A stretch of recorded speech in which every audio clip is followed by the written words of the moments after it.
alhamdulillahilladzi an'amana bi ni'matil iman wal islam wa akramal muttaqina fi qawlin ain. Asyhadu an la ilaha illallah wa asyhadu anna muhammadar rasulullah. Maha suci Allah yang maha agung, yang telah memberikan kita anugerah kenikmatan berupa iman dan Islam. Luar biasa, alhamdulillah. Kemudian di antara ribuan orang, masya Allah, Allah berikan hidayah untuk mau duduk dengerin saya. Masya Allah, semoga nanti ada ifah yang teman-teman bisa ambil, insya Allah. Salawat dan salam mari kita haturkan kepada baginda Rasulullah Muhammad Sallallahu Alaihi Wasallam. Semoga kita, ya para sahabat kita bisa berkumpul dengan para sahabat nanti, dengan para pejuang yang istiqomah bismillah untuk bersama Al-Quran. Insya Allah.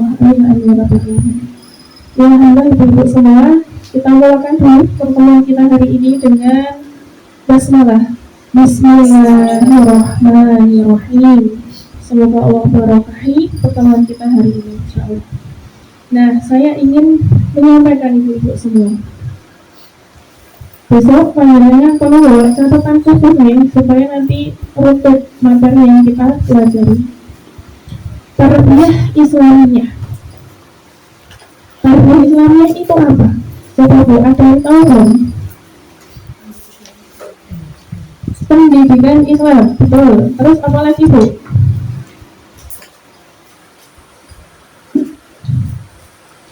Ya, kalau di UIN itu ada fakultas tarbiyah, ya, fakultas pendidikan.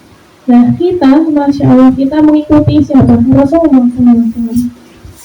Beliau itu setelah salat berjamaah di masjid, selalu para sahabat itu membentuk halakoh kepada para sahabat yang lain. Di sana pada belajar. Jadi kalau lulusan dulu itu nggak ada, pondok pesantren mana? Nggak ada. Atau universitas apa? Nggak ada. Kalau sekarang ya ini fitnah akhir zaman ya, itu semua lulusan kalau pasti apik banget. Saya apik lembaganya atau orangnya. Ya, tarbiyah ini adalah proses kita masing-masing, panjenengan, saya, kita semuanya dididik Allah. Apanya? Satu, ruhaninya. Pendidikan Allah yang pertama itu ruhani kita. Sakjane kita sudah dikasih bekal oleh Allah berupa koneksi kita kepada Allah itu ruh kita Bu. Kan manusia itu dikasih hawa nafsu ya? Hawa nafsu. Kemudian dikasih apa lagi? Hati, iya akal. Hawa nafsu, hati dan akal. Tetapi Allah karuniakan ruh kepada kita manusia supaya kita terkoneksi kepada Allah. Kalau kita itu tidak ingin memperhatikan sanggulnya kita gitu, roh kita nggak pernah dikasih makan. Makanya roh itu apa? Beri kasihan, ngaji. Mesti kita akan merasa kering, kerontang. Itu serius Bu. Jadi ibu ini luar biasa, super masya Allah ya. Bangun pagi tadi hari pertama, bangun paling pertama Bu, masya Allah. Atau dibangunin anaknya? Enggak tahu, mesti ibu yang bangunin anaknya, suaminya. Ibu alarmnya bunyi terus. Tapi anak-anaknya bangun atau jalan. Luar biasa. Ibu itu luar biasa, makhluk Allah, makhluk halus ya, halus samanya, hatinya, perasaannya. Tetapi nah ini panjenengan semua Allah kirimkan ke sini. Ini kalau bukan karena Allah, panjenengan nggak sampai sini. Ini serius. Kalau bukan karena Allah, panjenengan tidak sampai di inspirasi. Ini maunya Allah, Allah.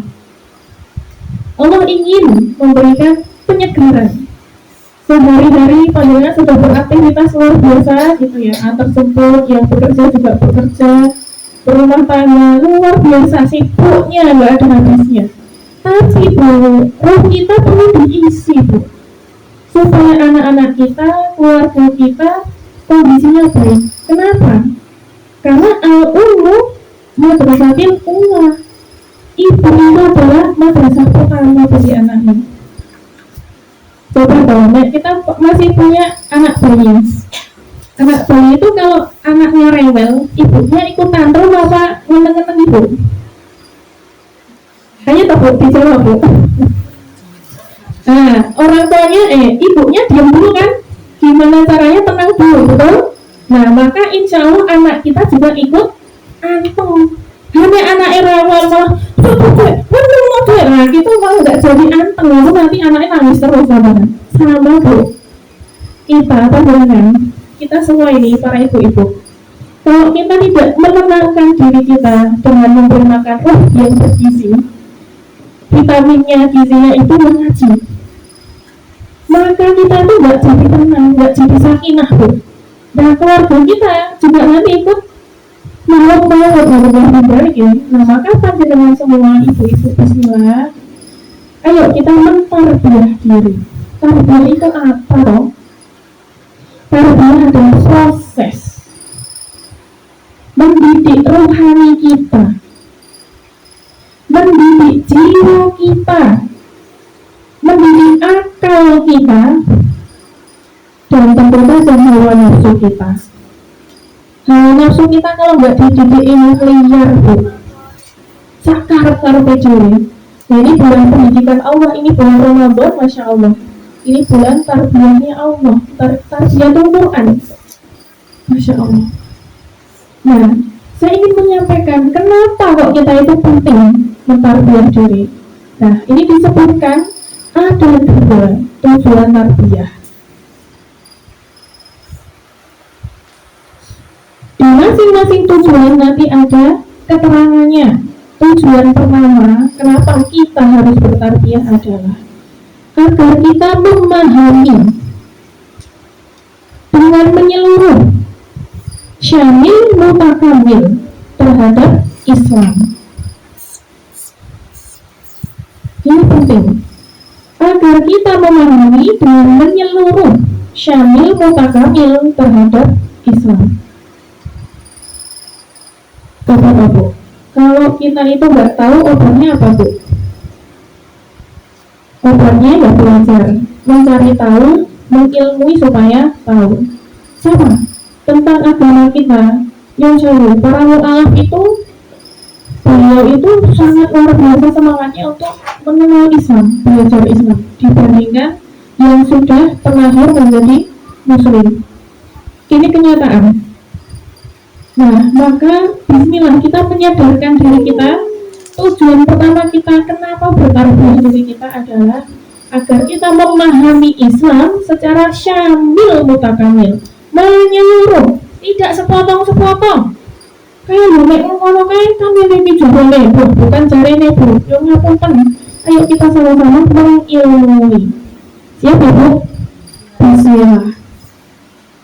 Nah, ini paling penting. Kenapa kita harus mengetahui secara syamil mutakamil?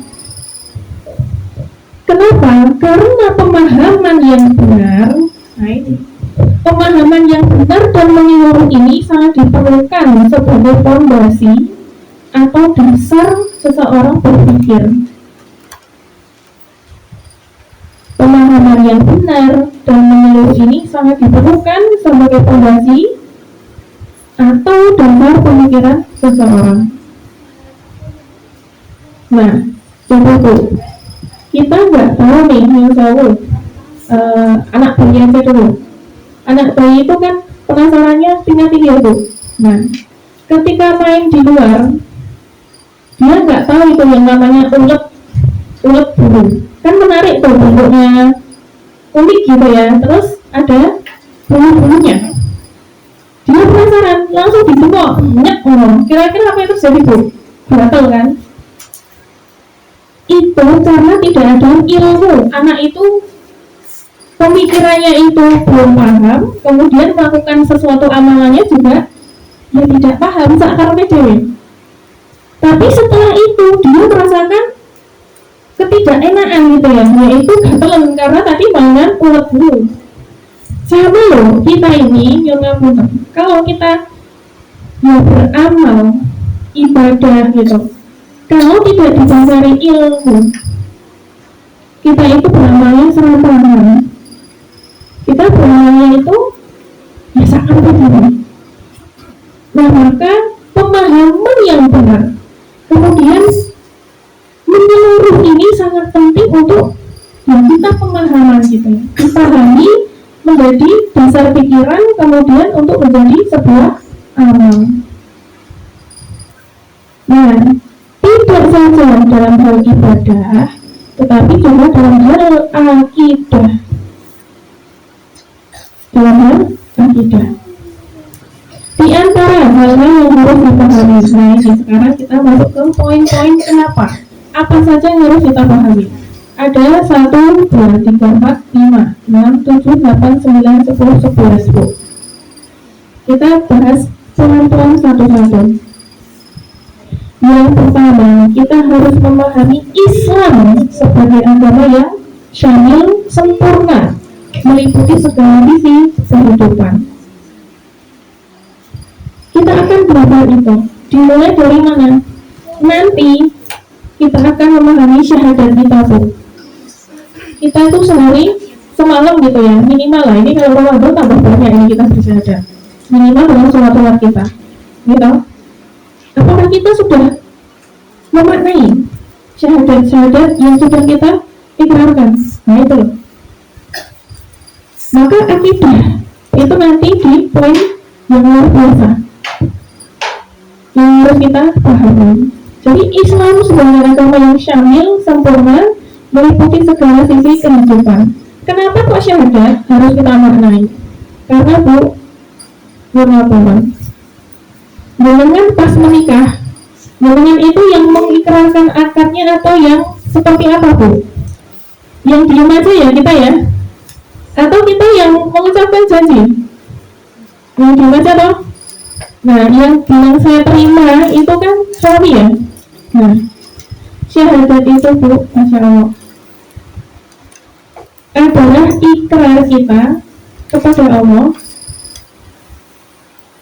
sama seperti ketika suami kita itu berikrar gitu ya, dari yang tadi haram, yang jauh dibelok werantuk itu harusnya gitu ya, nggak boleh dilihat-lihat apalagi semua halnya tidak, nggak boleh dipegang-pegang juga nggak boleh. Kemudian berubah dari yang haram menjadi halal, dari yang mertua itu belum jadi mertua, jadi orang lain menjadi besan gitu, menjadi mertua kita. Dari yang tadinya tidak ada ikatan apapun menjadi ada ikatan yang sangat kuat antara suami dan istri. Nah ini loh, kita nanti akan memahami syahadat kita, memaknai lagi syahadat kita. Kenapa? Ya karena Islam yang syamil ini, yang sempurna ini akan meliputi segala sisi kehidupan. Kita bangun tidur, ada panduannya ya Bu, ada tuntunan doanya. Padahal bangun tidur itu sepele loh, dalam tanda kutip, ternyata tidak sepele. Coba dong, kita udah pernah belum tanya sama hidup kita? Jadi saya selalu di mana-mana nih mengingatkan kita semua, Allah itu saking otomatisnya memberikan fasilitas anugerah kenikmatan yang luar biasa. Kita nggak pernah itu yang namanya mikirin gitu dalam tanda kutip ya. Coba Bu, jangan pernah kau mikirin. Bilang ke ibunya sebelum tidur, Bu, aku tak turun sih, tak tidur dulu. Kamu nafas dulu ya. Dipisah oksigennya, nitrogennya, wah ribet hidup kita Bu kalau kayak gitu. Pernah kau mikir kayak gitu? Nggak pernah toh. Nah, Allah itu luar biasa, Maha kasih dan sayang kepada kita. Sudah otomatis, saking otomatisnya kita nggak inget gitu. Saking otomatisnya kita tuh nggak kepikiran. Nah maksudnya gitu. Padahal Bu, ya Allah luar biasa kasih sayangnya Allah. Itu baru urusan bangun tidur. Makanya Allah kasih tontonan. Ya Allah, alhamdulillah masih bernafas pagi ini. Masih kita bisa menghirup udara segar, nggak pakai oksigen, tabung maksudnya ya, nggak pakai aneh-aneh gitu. Yang naik COVID kemarin luar biasa kan itu. Ya Allah kalau ingat kayak gitu. Jadi apa? Syamil menyeluruh ini ya dari bangun tidur, mau masuk kamar mandi aja ada tontonannya. keluar kamar mandi, sampai semua halnya Allah tuntun. Masya Allah, Allah sayang banget sama kita. Yang kedua, nah kita harus paham apa? Yang pertama tadi, Islam itu menyeluruh, semua halnya ada tuntunannya. Allah sayang banget sama kita. Ibaratnya nek ibu sama anak tuh, anaknya dilindungi, jangan sampai bobrok gitu ya, jangan sampai salah jalan. No, kanan, no, kiri. Nah gitu, dikasih tahu. Nah kita ini hambanya Allah, dikasih tahu sama Allah, supaya kita tidak terjatuh ke dalam neraka. Luar biasa loh, Allah tuh sayang banget sama kita. Apa yang pemahaman keduanya? Yaitu Al-Quran dan Sunnah sebagai satu-satunya sumber hukum. Nah ini harus dipahami secara syamil, jangan setengah-setengah. Al-Quran dan Sunnah sebagai satu-satunya sumber hukum. Aplikasinya bagaimana dalam kehidupan kita? Nilainya dari Al-Quran dan Sunnah itulah yang kita ambil itu. Yang ngapunten, kita kan hidup di Indonesia ya. Jangan berpikiran sempit yang ngapunten, ya kita harus begini, harus begitu, harus mendirikan, enggak ada begitu-begitu. Yang kita itu, nah ini hadis yang lain nih, ada hadis Rasulullah SAW.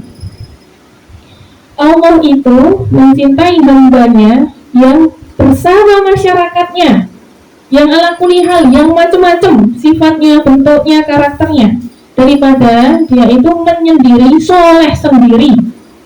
Nah itu kan repot tuh. Tapi ya semua orang insya Allah bisa soleh sendiri tuh. Wes lawangnya tutup aku ya pokoknya. Anakku pokoknya jadi soleh sak karep-karep mulu ya gitu. Yang lain sak karep juga bisa gitu. Kita hidup bermasyarakat. Maka panduannya Al-Quran dan Sunnah ini, nah ini loh, makanya kita butuh bertarbiyah, kita butuh berpendidikan, kita butuh belajar, supaya kita tidak memiliki pemahaman yang setengah-setengah. Penyakitnya akhir zaman begini. Nah ini tingkatan ilmu itu ada 4 tuh. Orang yang baru belajar sedikit, nah ini yang pertama ya, tingkatan pertama, merasanya tahu segala hal. Nek begini loh, kok boleh ngejas gitu, enggak boleh. Nah ini baru di tahap pertama, baru belajar sedikit merasa seolah-olah tahu segalanya.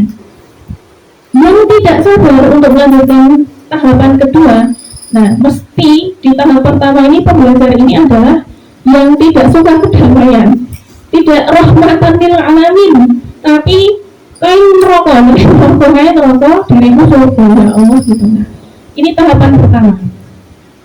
Maka seorang pembelajar itu harus bersabar sampai di level kedua. Nah, level keduanya apa? Level keduanya adalah setelah tahu lebih banyak ya, lebih banyaknya lebih sedikit, belum banyak banget. Dia akan merasa, saya masih banyak hal ya yang belum saya tahu. Itu level kedua. Dia tahu, tidak berani ngoreksi orang lain, tidak berani, apalagi sampai yaitu tadi ngomong-ngomong kayak ngandak kayak yang lain-lain, enggak berani. Itu tahapan kedua. Pembelajar yang tahap ketiga adalah semakin dia itu belajar, terus semakin belajar. Ini barusan kemarin diingatkan lagi oleh Ustaz Abdul Aziz. Dia menyampaikan lagi, kita itu kalau belajar itu ya bismillah sampai akhir hayat. Tahapan ketiganya apa? Kalau kita belajar terus, maka akan semakin, ya Allah saya tuh gak tahu apa-apa toh. Banyak banget ilmunya Allah itu yang saya belum tahu. Maka orang-orang biasanya akan memanggil dia gitu ya, biasa orang alim. Tapi dirinya pribadi merasa saya tuh gak tahu apa-apa. Takut seperti itu, tawadhu. Nah ini level yang ketiga. Dan level yang paling atas adalah seorang pembelajar sejati. Seorang pembelajar sejati ya seperti peribahasa yang tadi, semakin berisi semakin menumbuk. semakin mepet ke tanah, semakin berisi semakin mepet ke tanah. Nggak ada itu yang tonggak ke atas menghadap langit gitu ya. Itu berarti justru nggak ada isinya. Kalau menggolak ke atas, sombong misalnya, merasa paling baik, paling benar, justru nggak ada ilmunya itu. Nah ini fitnah akhir zaman. Baru belajar sedikit di misalnya sekolah A, sekolah B, pondok A, pondok B, baru aku kan urusan pondok, aku udah tahu lah. Ya begitu. Belum lagi nanti kita yang belajar sanad misalnya. Nah ini termasuk ini akhir zaman juga ini ibu semua.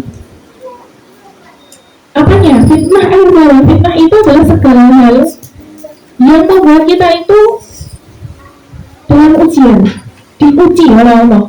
Bukan hal yang fitnah kayak itu orang benar memenuhi urutan itu benar kabarnya, bukan yang seperti itu aja, tetapi segala hal yang membuat kita itu diuji oleh Allah itu adalah fitnah.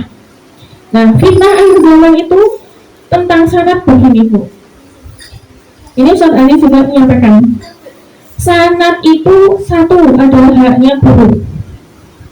Kita itu boleh belajar Al-Quran, tapi jangan sampai tujuan kita belajar itu mencari sanad. Tujuannya itu ya belajar lillahi ta'ala. Tujuan belajarnya karena Allah, pengen mengenal Allah, pengen terus menggali ilmunya Allah.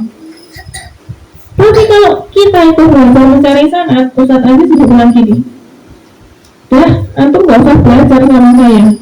Ustaz Aziz gak mau kalau ada santrinya itu yang belum belajar udah tanya sanad. Ibaratnya ngoten Bu, kita kuliah gitu ya, gimana di UGM alhamdulillah gitu, belum jadi masuk jadi mahasiswa, kita udah tanya-tanya misalnya ke bagian admin, Pak saya bisa nggak ketemu rektornya? Siapa kamu gitu kan? Saya mau tanya sama Pak Rektor tuh saya bisa dapat ijazahnya kapan? Elok banget kan? Sinawi dulu gitu kan, belajar aja belum, masuk fakultas apa aja juga belum, udah tanya-tanya ijazah. Ini gak sopan. Sanad itu adalah haknya guru. Siapapun yang memang sudah bersabar, berproses dalam berproses mentarbiyah diri tadi, dalam hal keilmuan Al-Qur'annya, sunnahnya dan semuanya, Masya Allah, guru itu akan otomatis memberikan sanadnya kepada santrinya yang memang sudah siap tanpa kita minta. Itu ibu-ibu. Jadi panjenengan kita semua yang menjadi ibu-ibu para anak-anak kita semua, bismillah, semoga Allah jaga anak-anak kita dari segala fitnah. Fitnah akhir zaman. Soalnya apa? Sangat mudah hati kita dibuat melenceng. Wah anakku belum pintar, soleh-soleha, tak sekolah ekonomi berbentuk sanad ini, terus hafalan Qur'annya begini-begini, tapi kita tidak meluruskan niat karena Allah. Nah ini repot Bu. Fitnah akhir zaman itu. Kita tujuannya apa tuh saja? Nah ini tujuan kita itu apa? Nah ini kita perlu nanti mendalami lagi, memahami Al-Quran dan Sunnah ini sebagai pegangan kita. Jangan sampai kita terfokus pada tujuan kita masing-masing kita punya tujuan pasti. Kita istilahnya pakai kacamata kuda, rambutnya ke kanan. Pokoknya ini gitu. Nggak bisa begitu. Kita makhluk sosial. Kita bermasyarakat. Kita harus melihat juga peduli terhadap orang lain. Nah bagaimana? Allah itu akan memberikan balasan kita itu semua kebaikan sebesar biji zarah. Orang keburukan juga sama, sebesar biji zarah, sebesar biji sawi. Kalau dan bilang tuh bahkan ibu-ibu tahu teter bukan? Teter itu segitu gitu ya, bahkan mungkin lebih kecil lagi Allah. Itu akan Allah balas luar biasa. Nah maka kita harus meluruskan lagi pemahaman kita Al-Quran dan Sunnah yang seperti apa yang bisa kita terapkan, yang akan kita terapkan itu yang seperti apa yang Allah cintai. Nah ini hati-hati. Yang ketiga, kita harus memahami apa? ibadah. Kita harus paham tujuan tarbiyah yang pertama tadi. Satu, memahami Islam secara menyeluruh. Yang kedua, Al-Quran dan Sunnah sebagai panduan, sebagai satu-satunya sumberku. Dan yang ketiga adalah kita beribadah dengan sungguh-sungguh. Beribadah dengan sungguh-sungguh, Masya Allah. Allah itu saking luar biasa Ibu, saking apa nih? Ya Maha Rahmannya, Maha Rahimnya kepada kita. Senyum aja Allah ganjar itu sebagai sedekah kita. Tuh, enak banget ya, indah banget gitu loh. Coba tuh, kita itu ketemu jalan gitu, saudara kita mau nge-shoot gitu, itu ada orang merah. Apa yang terjadi Bu? Itu bikin perang dunia. Kali undang-undang harus maju, orang arung-arung astagfirullahaladzim gitu ya. Nah ini yang harus kita ubah ibu-ibu. Kita ngaji, bismillah kita bertarbiyah dengan kita untuk yang menjadi rahmatan lil alamin. Orang yang kita bisa senyum saja Allah berikan ganjaran sebagai sedekah. Ilmu mantuk, ngomongnya dibatas yang penting mantuk itu luar biasa. Senang itu yang dimantui. Siapa yang ngomong gitu? Luar biasa loh Bu. Halo, Masya Allah. Jadi hal sesepele itu saja Allah berikan, ya gambarannya itu langsung kerasa di hati kita. Kita juga bahagia, gitu. Apalagi tadi beribadah ya, salat kita, puasa kita, tilawah kita, tilawah Al-Quran. Bahkan ibadah kita ya menjadi suami istri itu ya di rumah tangga kita masing-masing, menjadi ibu bagi anak-anak kita, luar biasa, Masya Allah. Bismillah, kita akan memahami hal itu bersama-sama. Yang keempat, kita akan memahami apa? Adalah kita harus menghindarkan diri kita dari segala perbuatan syirik. Segala perbuatan syirik. Syirik itu apa Bu? Melakukan sesuatu bukan karena Allah. Apalagi nek sholat kok niatnya bukan karena Allah misalnya, itu jelas banget ya syirik. Udah sholat tapi niatnya bukan karena Allah. Atau begini, jangan di sini. Orang lain gitu ya. Kan ada pembangunan masjid misalnya. Gede-gedean itu nominalnya gitu. Ya alhamdulillah senang panitianya kan. Tapi kan Allahu a'lam gitu ya. Niat ini harus terus kita bersihkan terus. Dibersihkan terus niat kita. Apa? Nyumbang sendiri jebret gitu ya. Tapi pun dilihat orang lain, aku sugih. Kayak gitu-gitu. Atau yang lainnya adalah begini. Kita meninggalkan sholat, misalnya nih, aku gak ketok berani sholat banget ya, rasa sholat berani, itu juga sama loh Bu. Melakukan atau tidak melakukan sesuatu bukan karena Allah. Iya jangan, repot ya. Maksudnya gimana tadi loh? Biasanya kita selalu nih, ya Allah. Terus kemudian ada yang lewat atau gimana, ada tamu atau gimana gitu ya. Kita tidak melakukan sholat duha yang biasa yang kita lakukan bukan karena Allah. Nah itu juga syirik, hati-hati. Kan bukan karena Allah melakukannya. Tapi kalau kita menunda gitu, misalnya tamunya pergi, kita tetap sholat duha, ya alhamdulillah. Tapi membayangkan amal soleh kita, ya bismillah karena Allah. Jadi segala syirik itu apa yang kita lakukan, apa yang tidak kita lakukan bukan karena Allah, karena makhluk. Nah itu loh. Dan apalagi syirik yang berbentuk itu apa? Nah ini hati-hati. Al-Quran ini bisa memuliakan atau juga bisa menghinakan manusia, dan jin juga sama. Apa? Jangan salah, ayat-ayat Quran itu ada yang nulis di kertas, jadi terlipat digantungnya di pojok-pojok rumah gitu-gitu. Itu jadi jimat. Nah ini syirik Bu, hati-hati. Al-Quran itu bisa memuliakan, tapi juga bisa menghinakan. Jangan salah, syirik itu dosa besar. Nah, maka kita harus mentarbiyah diri, belajar. Ternyata hal seperti itu ya tidak boleh.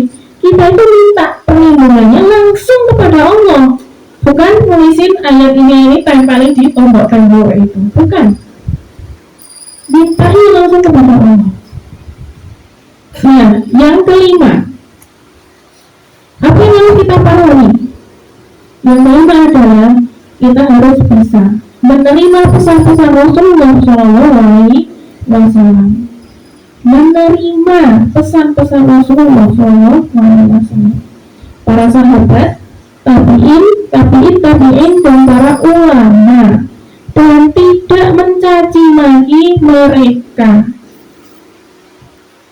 Nah ini loh, kalau para ulama itu nggak berani saling mencaci. Dan murid-muridnya itu yang membanding-bandingkan ilmu ulama. Kalian kan menilai begitu dan seterusnya. Terus akhirnya jatuhnya kepada mencaci maki. Hati-hati. Sangat kita berhati-hati. Contohnya apa nih? Contohnya begini Bu. Nah ini kan pas Ramadan ya, bulannya Al-Quran. Usaha kalau baru haid, yang sering ditanyakan, gimana, boleh baca Quran atau tidak? Nah, gitu kan, sering ini. Ada beberapa pendapat. Pendapat siapa? Ulama. Ulama itu ya biasa berbeda pendapat dan beliau punya landasan masing-masing keilmuannya. Kita nggak boleh mencaci maki para ulama lah, siapa kita? Ya tahu nah, yang mantapnya siapa mau diambil, udah gitu aja. Apa salah satunya? Boleh membaca Al-Quran tapi nggak boleh disentuh. Nah itu pas haid. Boleh baca Quran tapi mushafnya nggak boleh disentuh. Yang kedua, tidak boleh baca, tidak boleh nyentuh. Itu juga ada.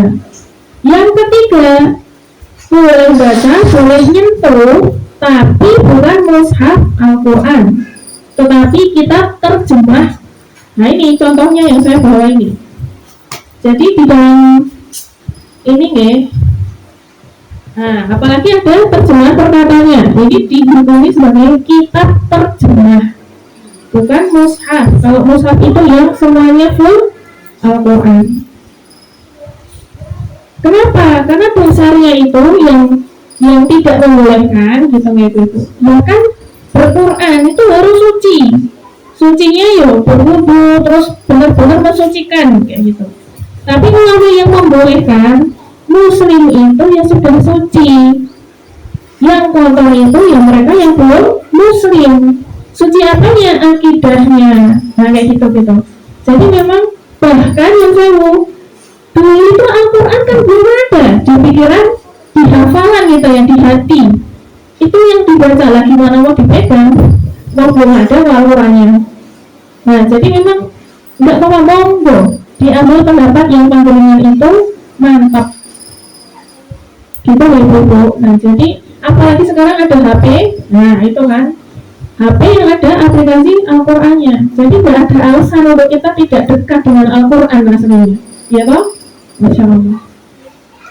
Nah jadi pesan-pesan Rasulullah SAW tadi, bahkan para ulama, tabi'in, sahabat, jangan sampai ke perbedaan itu tadi menjadikan kita mencaci maki antar sesama muslim. Itu nggak boleh. Maka kita wajib memperbaiki diri. Jangan diri itu ngapain ngomong malah merasani, tapi itu merasani itu ya Allah Bu, masih ingat itu yang orang api Los Angeles itu ya, nah libah gitu ya Bu. Itu kalau kita punya tabungan pahala itu spokon gitu pahalanya gitu. Iman gak tahu, iman banget. Maka kita harus menjaga lisan kita untuk tidak merasani. Kayak gini dulu, astagfirullahaladzim, monopil asal itu Bu, monopil asal. Jadi kalau kita bisa nyetop gitu teman-teman kita, ya alhamdulillah. Kalau nggak bisa kita ngalih ya, wes aku nggak urusan gitu. Jadi kita menyelamatkan apa? Kita sudah bersusah payah kita. Ya bagaimana mengumpulkan ya ridhonya Allah, pahala dari Allah. Mau Rasulullah itu eman banget ya, eman banget. Jadi mana Los Angeles itu, orangnya sudah kok, orangnya betul-betul gitu. Tapi ya itulah, Allah nampakkan di depan mata kita bisa kobongan gitu sampai habis udah kayak gitu. Ya Allah gitu ya, itu yang bisa kita ambil pelajaran. Jadi jangan mencaci maki. Lanjutnya yang ke-6, kita memahami Islam yang syar'i itu yang seperti apa. Yang ke-6-nya adalah meminta para pendapat ulama tentang sesuatu yang belum kita ketahui. Jadi kita harus dekat kepada guru ibu-ibu semua. Kalau kita nggak tahu, jangan tanya Google. Google itu nggak tahu itu, bahkan yang aku dan pernah ya, saya tuh isnya aja. Keutamaan puasa Asyura liputan 6 tuh ada. Jadi keluar tuh, kok liputan 6 yang kemarin itu kan tidak terpercaya kan loh. Apalagi zamannya Google kayak gini tuh ya Allah, itu kopas-kopas akar-akar dewe, ya toh. Jadi kita itu harus nyantri ibu, menjadi santrinya guru-guru kita, menjadi santrinya para ulama. Kalau nggak bisa langsung kepada ulamanya, ya kepada guru-guru kita yang belajar kepada para ulama. Kalau kita bingung, kita ada sesuatu yang ganjal di hati kita, ya kita tanyakan kepada guru kita. Begitu caranya. Nah, terus yang ke-7, nah ini penting. Kenapa kita bertarbiyah? Kenapa kita harus belajar? Supaya kita lebih mengutamakan amal daripada hanya bicara. Mengutamakan amal daripada hanya bicara.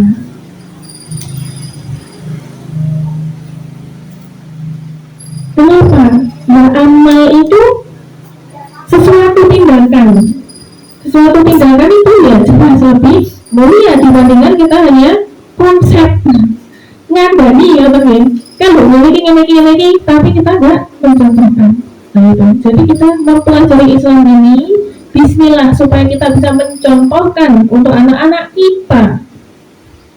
Nah siapa lagi? Anak-anak kita itu kan paling dekat sama kita, bro. Nah paling dekat sama siapa lagi? Ya, sama kita.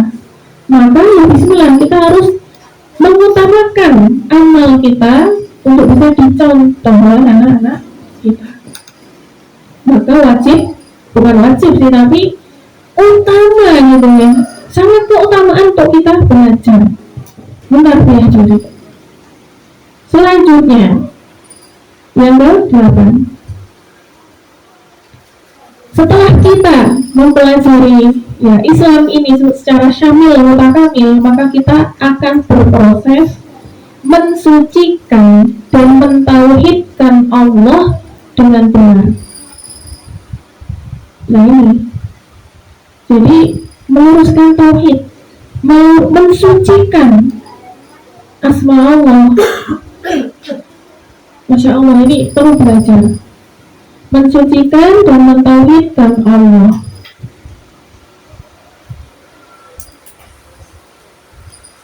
Bapak-bapak begini. Nah ini berakidah nih.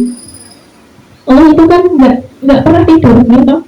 Allah itu terus mengurusi semua hal apa yang Allah ciptakan, langit dan bumi dan semuanya, bahkan daun yang turun kena angin pun itu atas maunya Allah, kehendaknya Allah.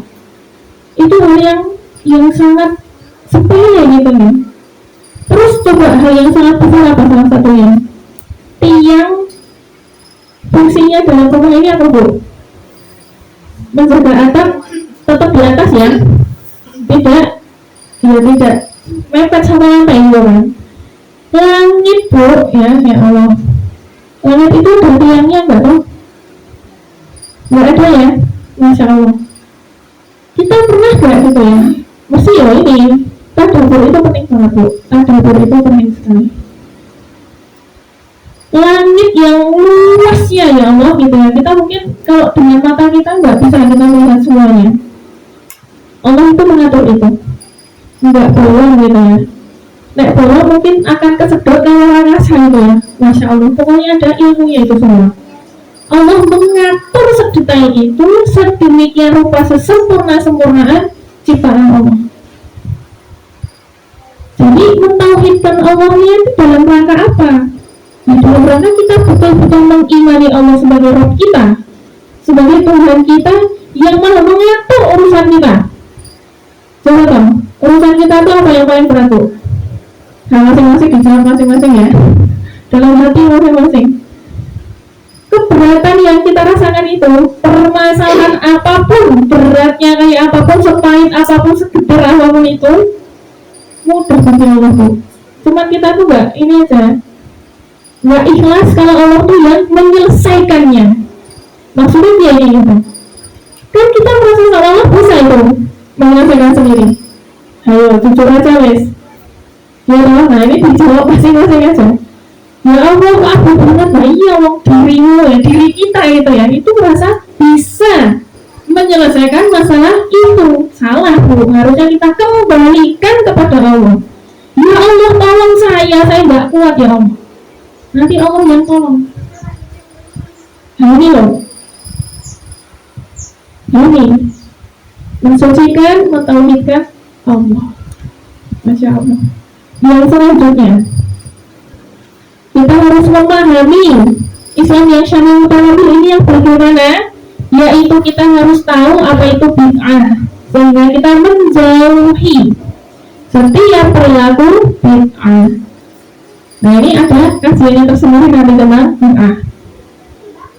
Menjauhi segala perilaku bid'ah. Bid'ah itu yang bagaimana? Nah ini bid'ah itu adalah sesuatu hal yang baru dalam urusan ibadah. Dalam urusan ibadah. Contohnya gimana?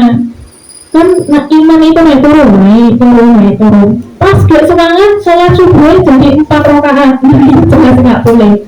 Nah itu jelas itu bid'ah.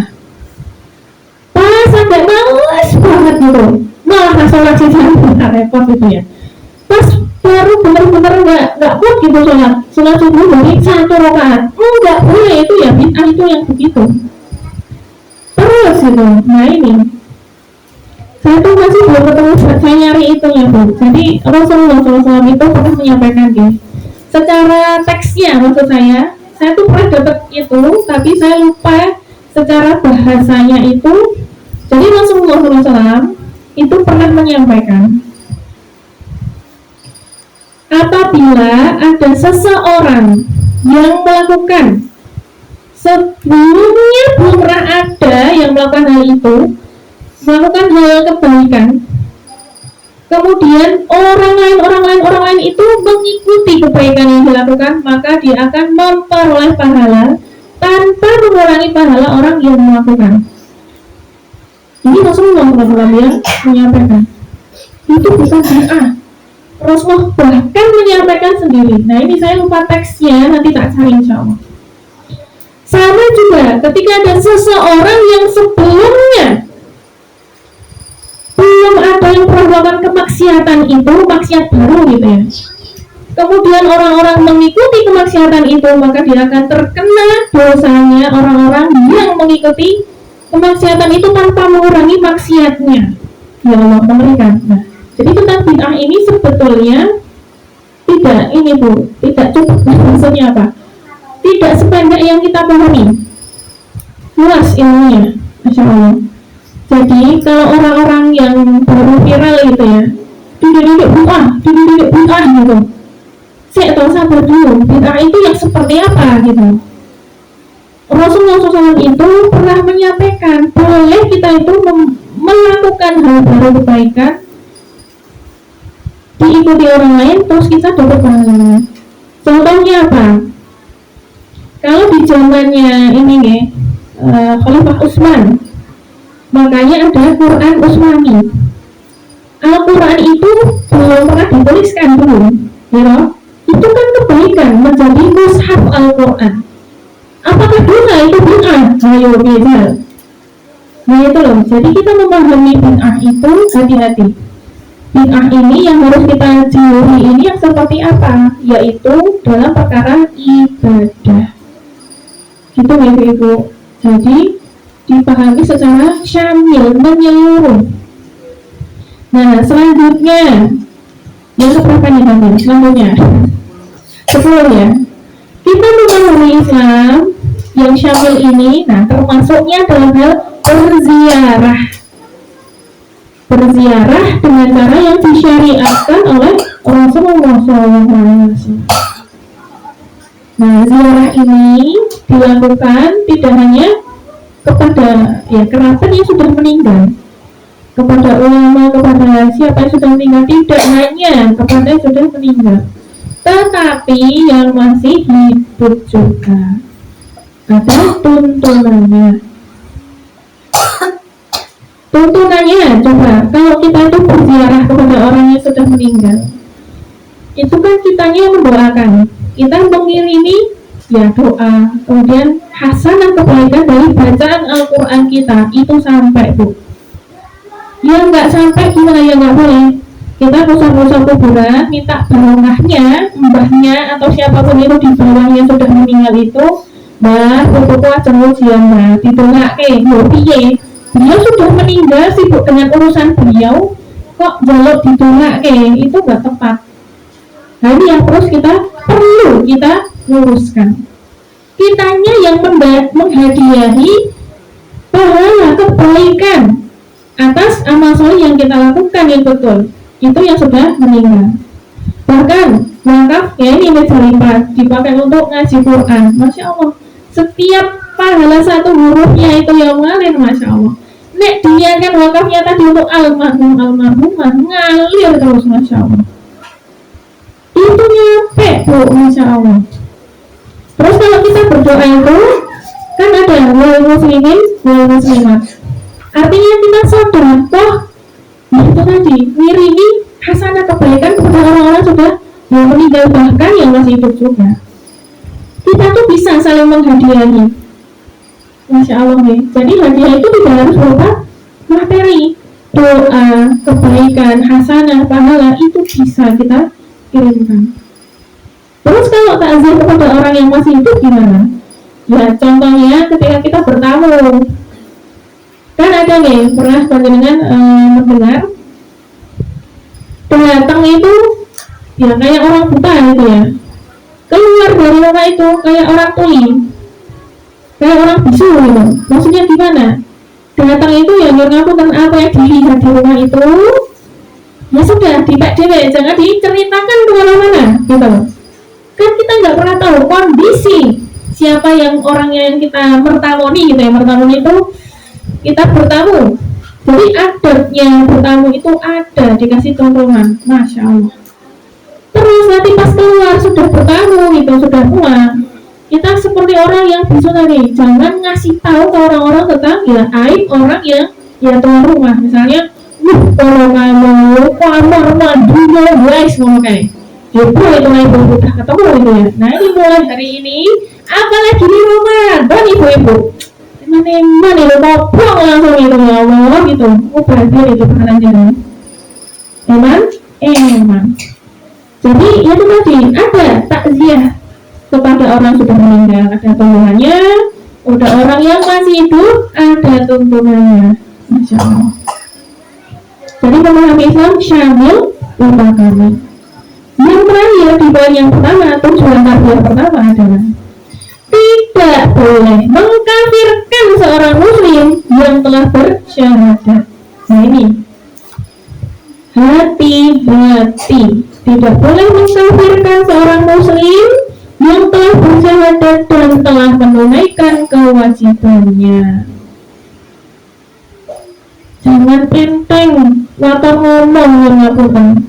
Nah ini loh penyakitnya ngapunten. Pembelajar di tahap pertama, kowe ora tau sholatnya pas Ramadan tok ini. Yang ngurusin pahala, yang ngurusin ganjaran itu kan bukan kita. Memang kita asistennya Allah gitu ya. Yang berhak yaitu tadi si akan atau sholat nerokok, ya Allah Nabi. Kayaknya ini astagfirullahaladzim, siapakah kita? Sesama hambanya Allah dilarang saling menilai. Ini Kan kalau kita itu baru ujian, yang menilai kita itu siapa? Ya guru kita ya, dosen kita, guru kita. Kan bukan sesama murid yang menilai. Guru mungkin salah jawabannya ya, bukan aku yang benar, kan enggak gitu.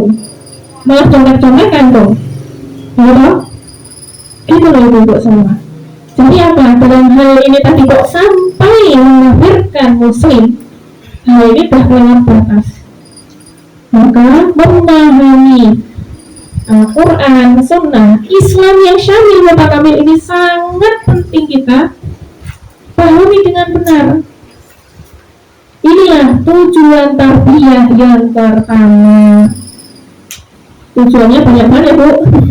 Satu tapi anaknya banyak. Itu tujuan pertama. Tujuan kedua, nah ini anaknya juga banyak.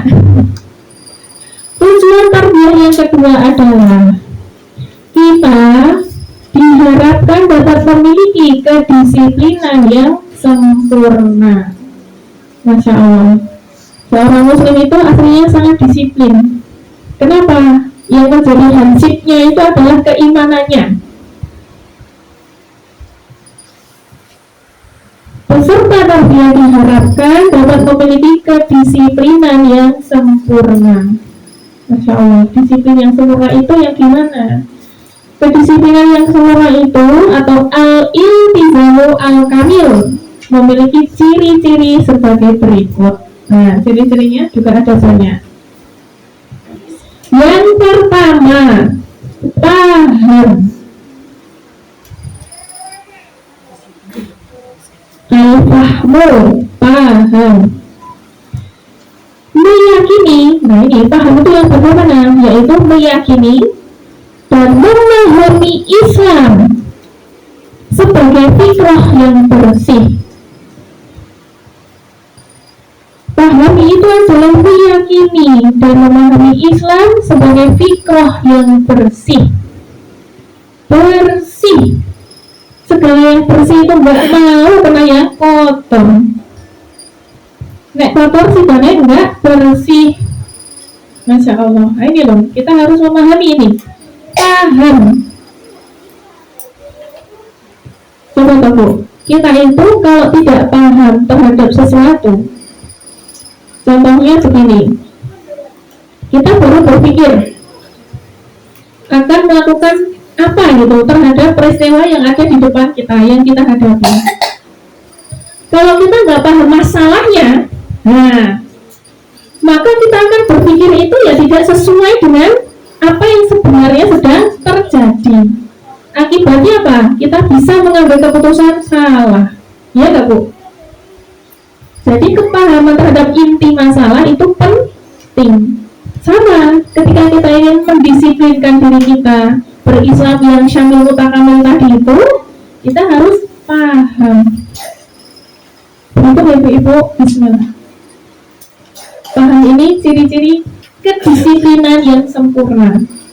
Jadi orang waton gitu ya, melaksanakan amal sholih atau amal salah, nah ini jangan sampai menjadi amal salah. Jadi harus paham. Yang kedua, ciri-cirinya adalah ikhlas.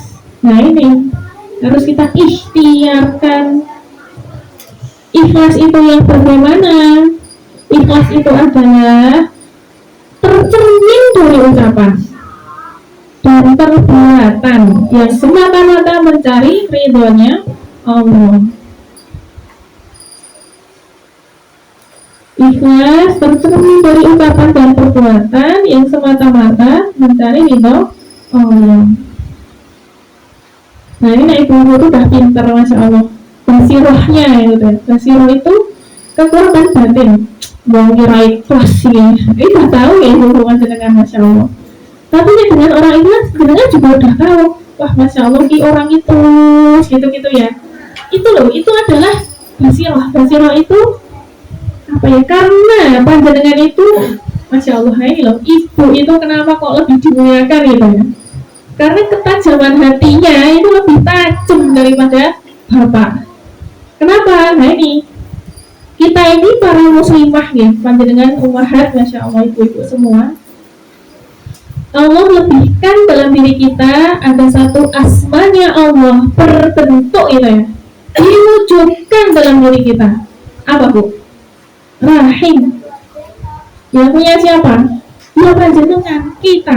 Bapak nggak punya, gitu. Bahkan kalau di luar sana ada virus gitu ya, LGBT nggak balik gitu ya, nggak bisa itu ditukar kalungnya terus dipindah menolak gimana, nggak bisa. Ya kodratnya laki-laki ya laki-laki, perempuan ya perempuan gitu loh. Ini udah fitnahnya yang luar biasa akhir zaman banget pokoknya. Semoga Allah jaga anak kita, karena luar biasa itu fitnahnya. Tentang ikhlas tadi loh Bu, bagaimana? Ini tuh ya memang kalau kita ditanya susah ngomongnya gitu ya, tapi panjenengan semua ibu-ibu pasti insya Allah dengan basirah dari Allah itu panjenengan akan tahu mana yang dilakukan karena Allah, mana yang dilakukan tidak karena Allah. Gitu ya, itu kedisiplinan yang kedua. Cirinya, ciri yang ketiga, al-iltizamu al-kamil tadi, cirinya yang ketiga adalah amal. Amal yang bagaimana? Nah ini, amal yang dilakukan bukan atas kejahilan. Kejahilan itu ketidaktahuan. Amal dilakukan bukan atas kejahilan, tetapi atas dasar ilmu yang telah dipelajari. Maka itulah tujuan tarbiyah kedua, supaya kita paham. Tadi yang pertama, yang kedua kita ikhlas, yang ketiga kita beramal, yaitu yang berdasarkan ilmu. Nah, dalam hal amal ibu-ibu semua, ini ada tingkatannya. Jadi tingkatan amal, marotibul amal. Tingkatan pertama, kita memperbaiki diri sendiri. Nah ini juga perlu ilmu. Meningkatkan ilmu, meningkatkan roh kita supaya dekat sama Allah gitu ya. Nanti anak-anak kita, nah itu tingkatan yang kedua yang adalah membentuk keluarga muslim. Maka insya Allah anak-anak kita dan suami kita itu kan mesti senang. Wah bojo mungkin nek ditemoki ya anteng orang tantruman, nah kan enak ya Bu. Itu kan nanti repot tuh kalau suaminya itu ya, saya juga masih belajar sih Bu.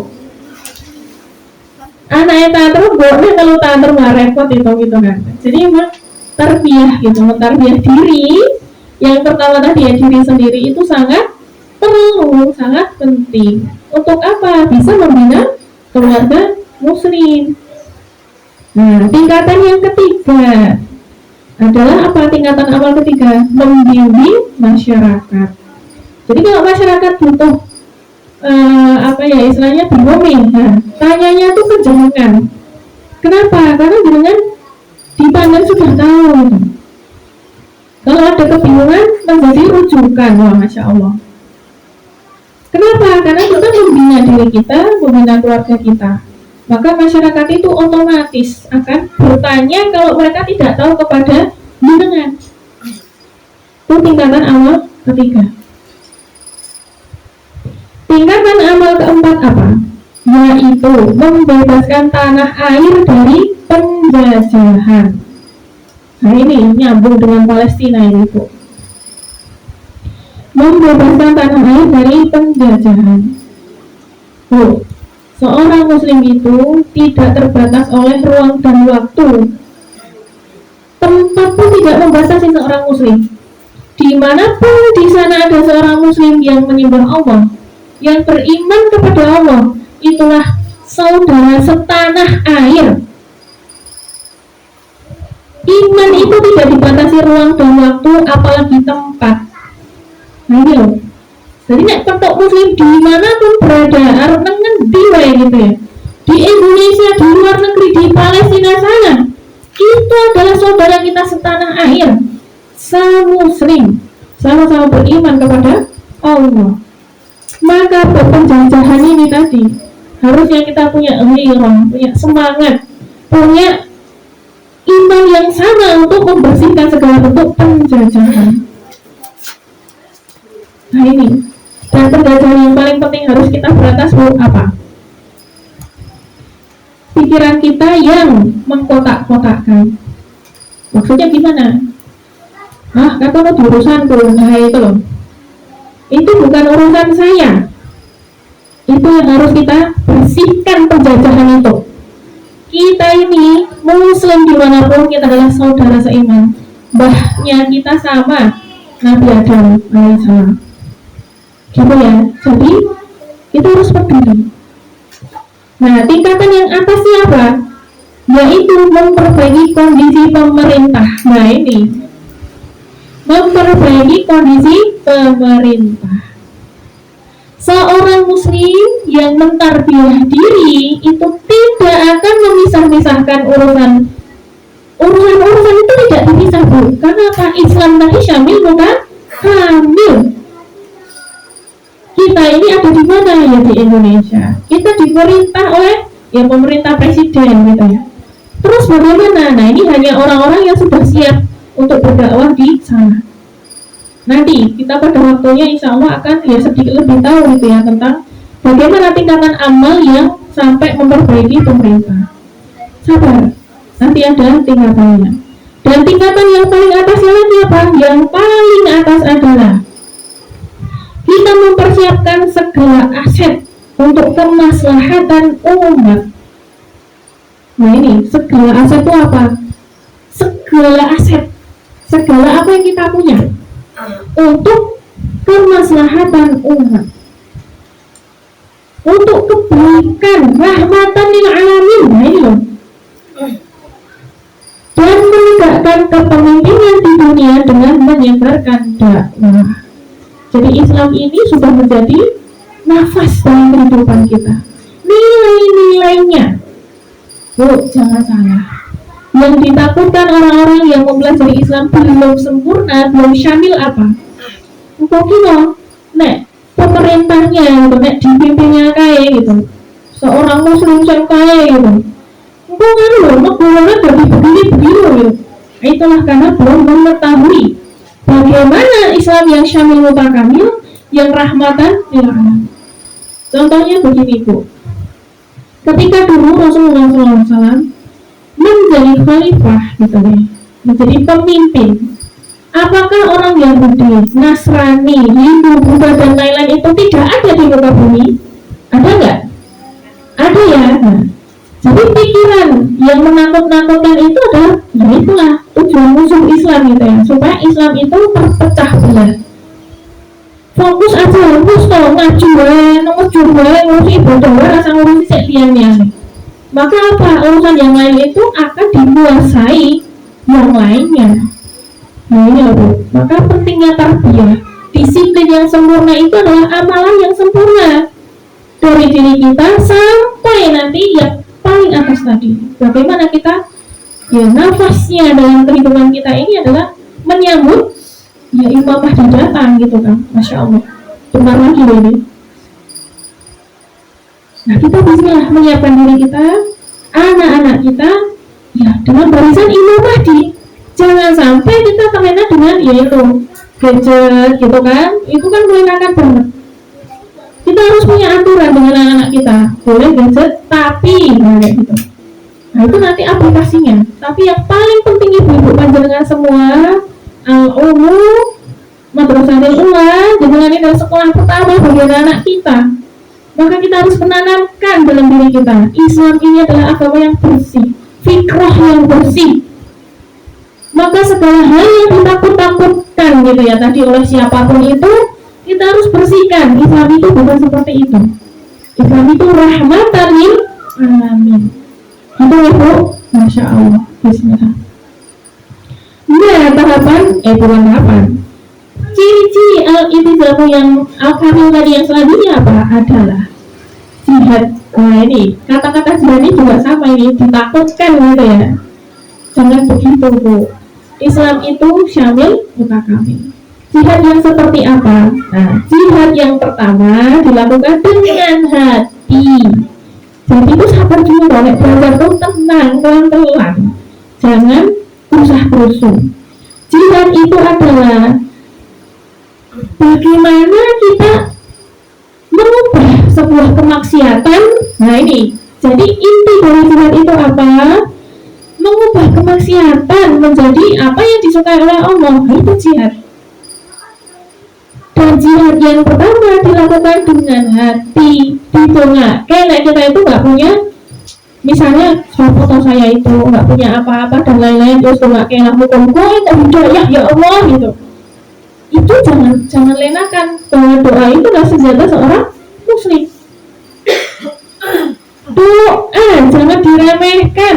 Nah, apalagi di bulan Ramadan, mulanya wah pokoknya ya Allah gitu ya, bulan mulia ini. Jangan lewatkan doa. Jihad yang pertama dengan hati. Yang kedua, kalau kita itu Allah karuniakan gitu ya, kita vokal orangnya, kalau ngomong ya didengerin gitu ya, terus menjadi rujukan kalau orang bertanya kepada kita, maka kita berjihad dengan lisan. Kita mengubah kemaksiatan dengan lisan. Boleh dengan mercon ini saya tilawah misalnya kayak gitu-gitu. Atau apapun yang bisa kita lakukan untuk mengubah. Ya sekarang tuh saya juga pilih gimana itu. Kalau dulu para orang tua itu kan menganggap anak siapapun itu kan anaknya. Itu benar. Anaknya siapa mau kadang saya rumah itu. Gitu. Seada-adanya. Terus kalau anak itu nggak benar di jalan atau gimana, mepet titik orang-orang itu disukai, gitu. Sekarang gimana?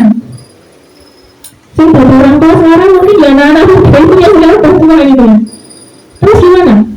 Sekarang itu padahal nggak ada urusannya dua anakku. Sekarang mau dolanan apapun ya Allah gimana ini ibunya doa ya Allah gitu ya. Ayo kita berdoa. Anak-anak kita ini sekarang ya Allah godaannya luar biasa. Bermaksiat benar balik itu sudah ditontonkan di seluruh dunia. Pakai HP vulgar luar biasa.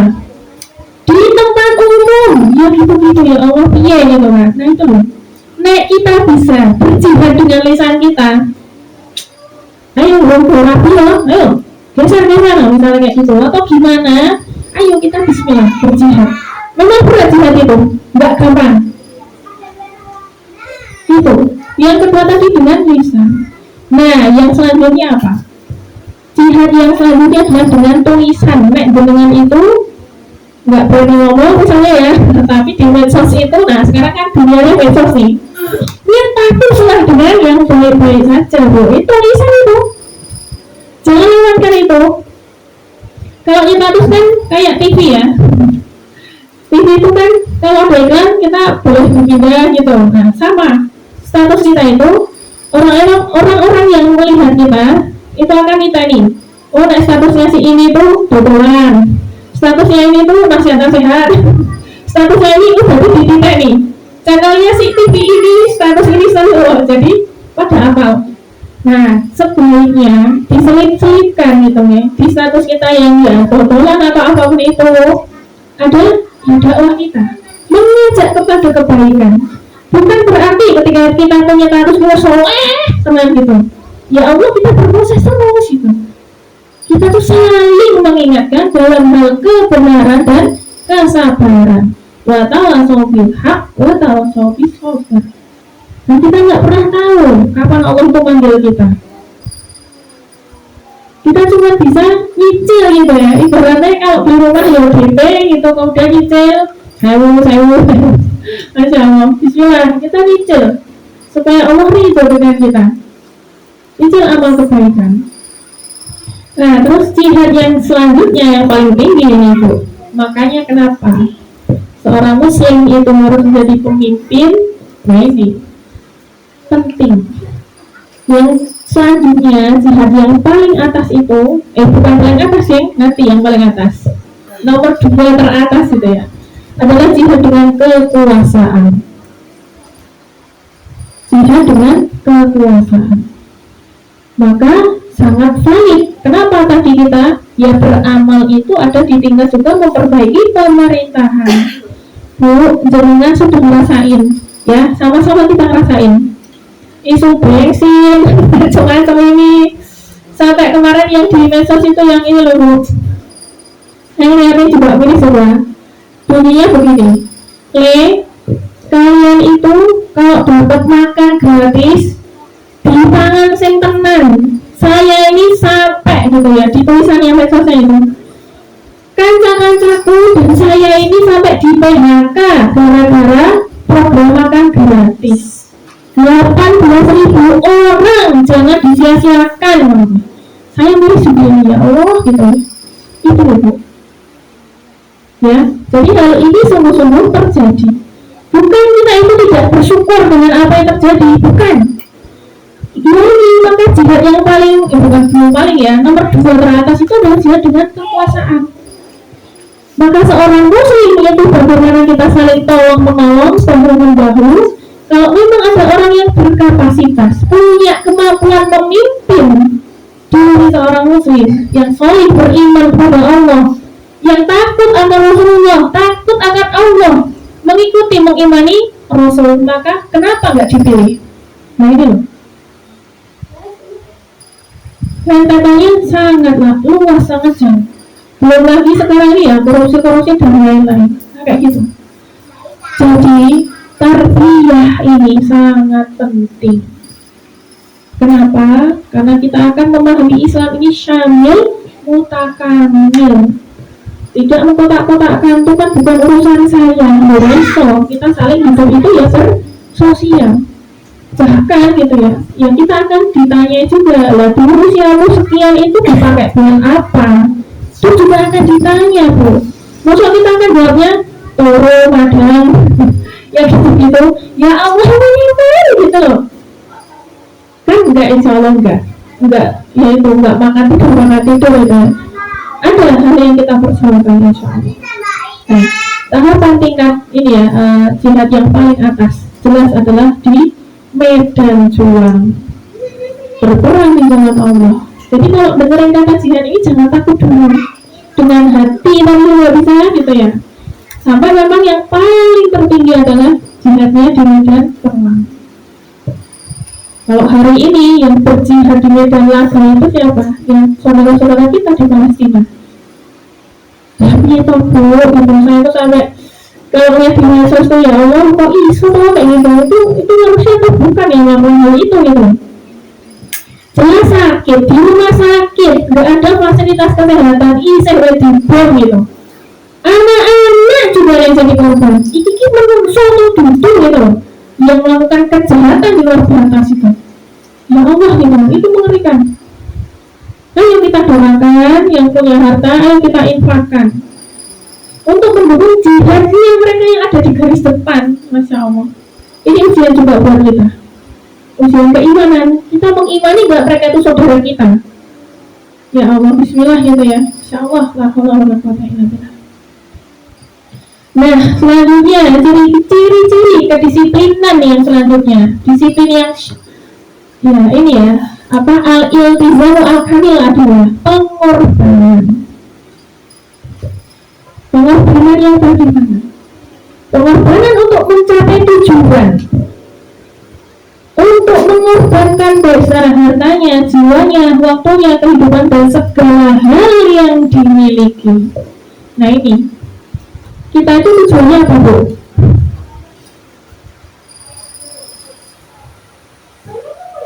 Apa tujuan kita? Meraih ridhonya Allah. Siap gak kita berkorban untuk mencapai ridhonya Allah? Caranya apa yang paling ringan?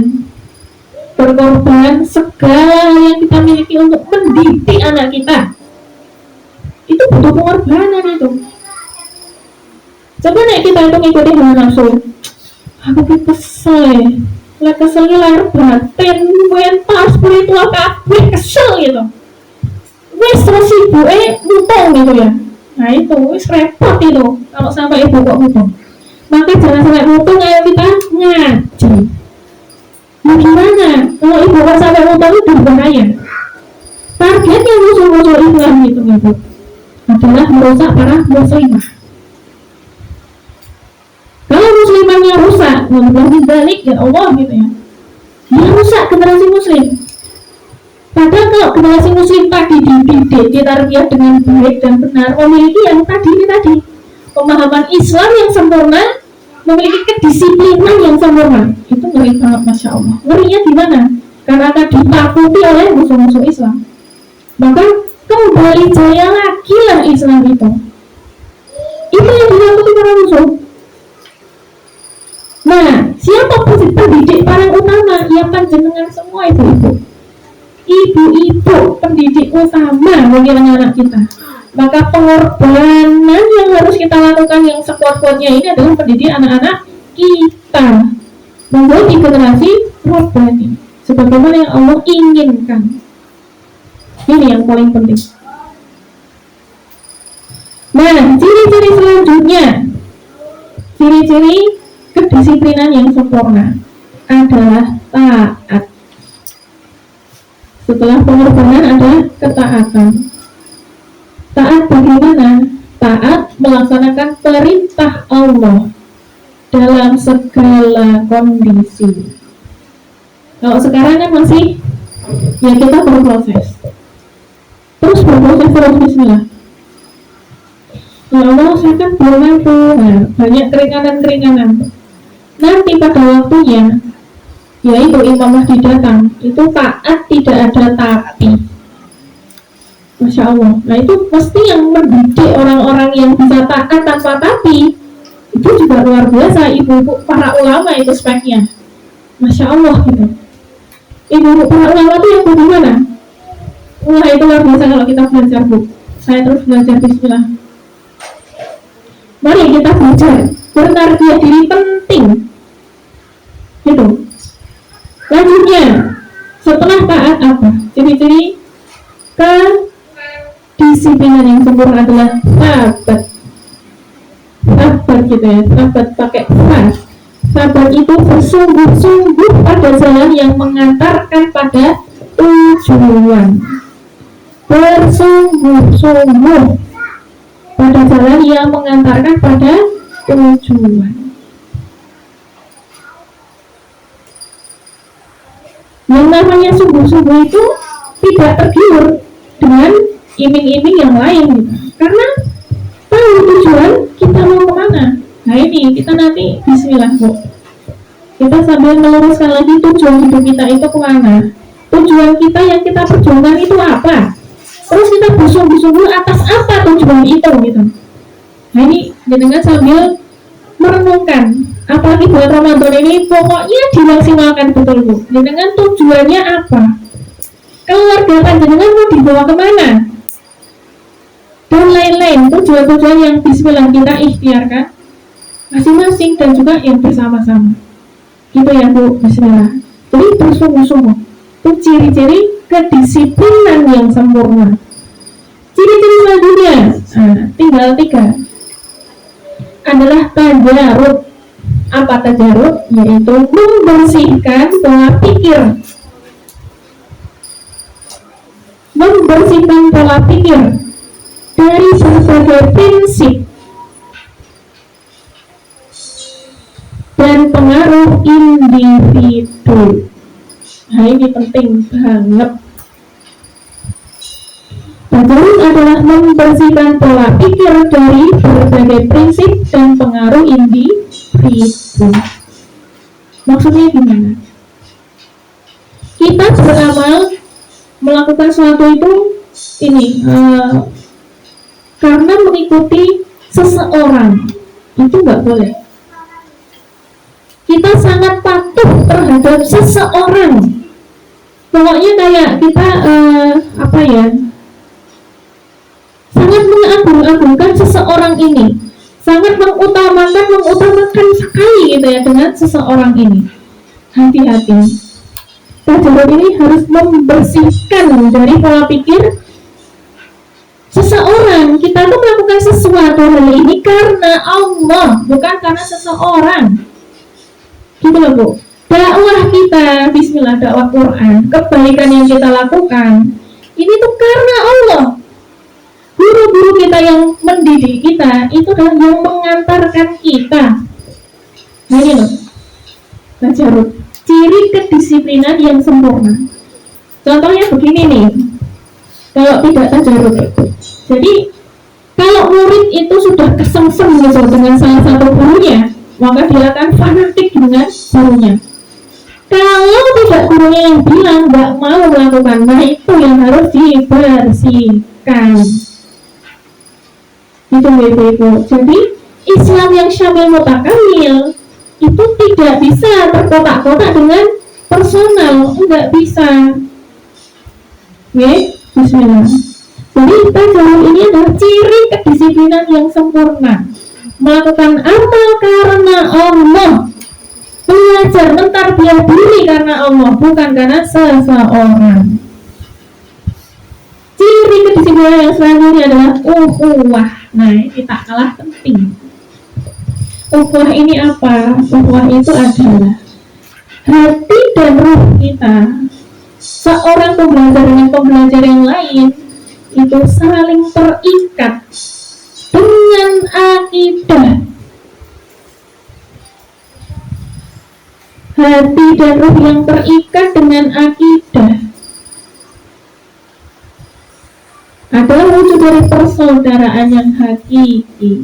Masya Allah. Jadi bukan kelompok-kelompok yang ngapunten. Kan anak rangono kae udah ciri-ciri kelompokku, bukan begitu.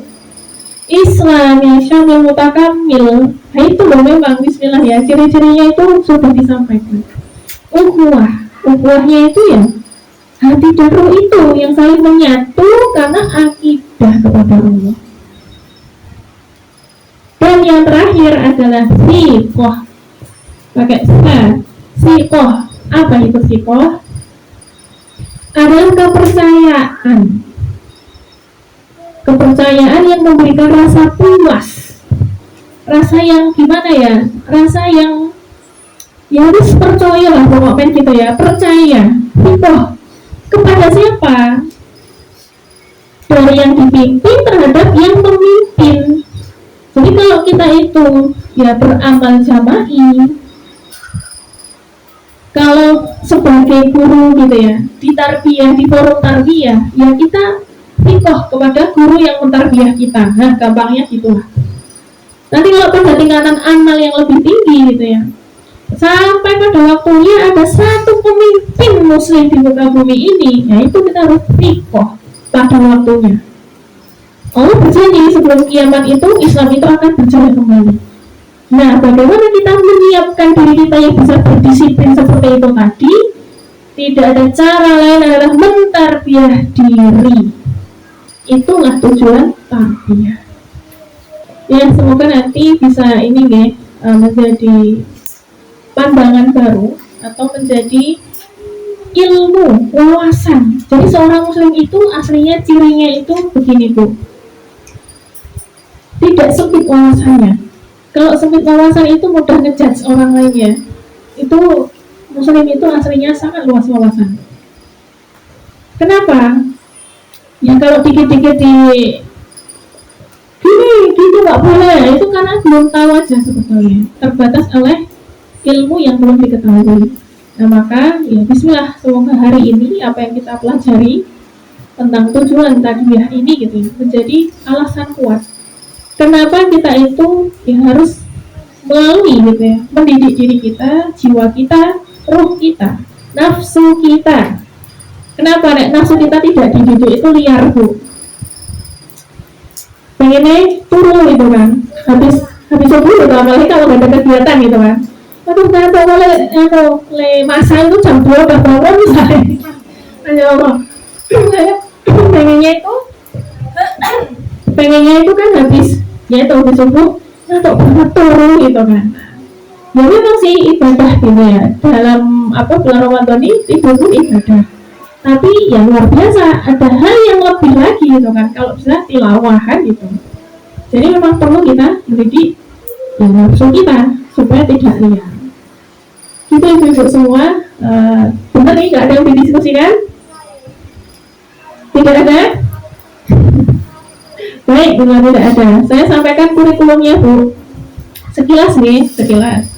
Jadi tentang tarbiyah ini nanti kita akan belajar bagaimana gitu ya, Fondasi harus kita pahami tadi tentang makna syahadat. Ini kurikulumnya. Jadi kenapa kita harus memahami syahadat? Supaya kita ya tadi menuju seperti yang di tujuan tarbiyah tadi. Yang kedua apa? Kita memakrifah. Makrifah itu mengenal. Makrifatullah, mengenal Allah. Allah itu sakjane bagaimana? Dan lain-lain. Kemudian nanti ada kesertaan Allah, kecintaan Allah dan semua hal tentang, ya bukan belum semua hal ya, tapi masih kulit-kulitnya banget Bu yang kita pelajari, Masya Allah. Tapi setidaknya itu yang akan menjadi ya panduan kita, bismillah, dalam menjalani kehidupan kita insya Allah. Itu tadi ma'rifatullah. Yang selanjutnya apa? Yaitu ma'rifatur Rasul. Kita mengenal Rasulullah SAW. Yang keempat, nah tadi yang pertama tadi syahadatain ya, yang kedua ma'rifatullah, yang ketiga ma'rifatul Rasul, yang keempat ma'rifatul Islam. Kita mengenal Islam. Islam yang bagaimana? Islam itu apa? Kesempurnaan Islam itu seperti apa? Nah itu akan kita pelajari insya Allah. Selanjutnya adalah ma'rifatul insan. Nah setelah kita belajar tentang itu tadi, mengenal Allah, mengenal Rasul, mengenal Islam, baru kita mendalami diri kita. Saya itu siapa toh? Saya kan manusia. Manusia itu sakjane bagaimana? Hakikat kita diciptakan itu seperti apa? Itu akan kita pelajari bismillah. Nah, selanjutnya setelah ma'rifatul insan adalah ma'rifatul Quran. Mengenal Al-Quran sebagai pedoman hidup.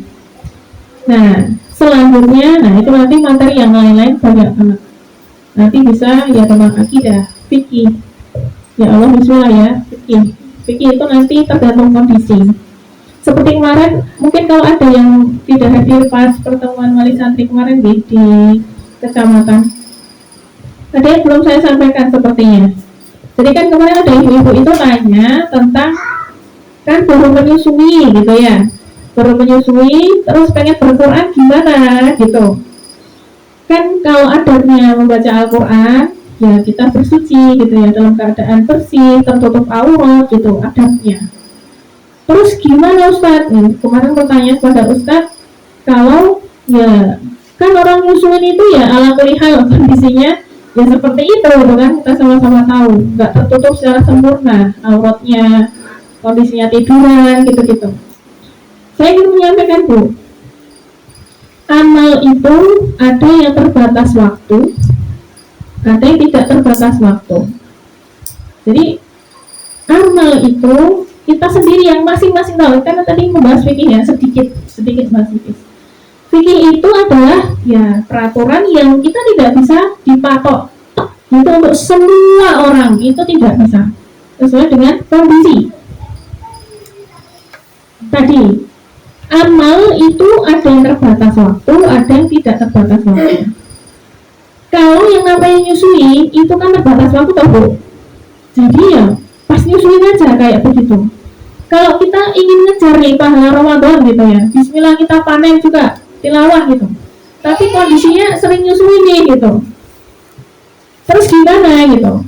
Ya nggak apa-apa, bismillah sebisanya, semampunya, le menutup auratnya, le ya bersucinya, daripada kita malah scroll HP kan gitu ya, daripada yang lain-lain yang malah tidak mendapatkan itu tadi keutamaan ya berqurannya.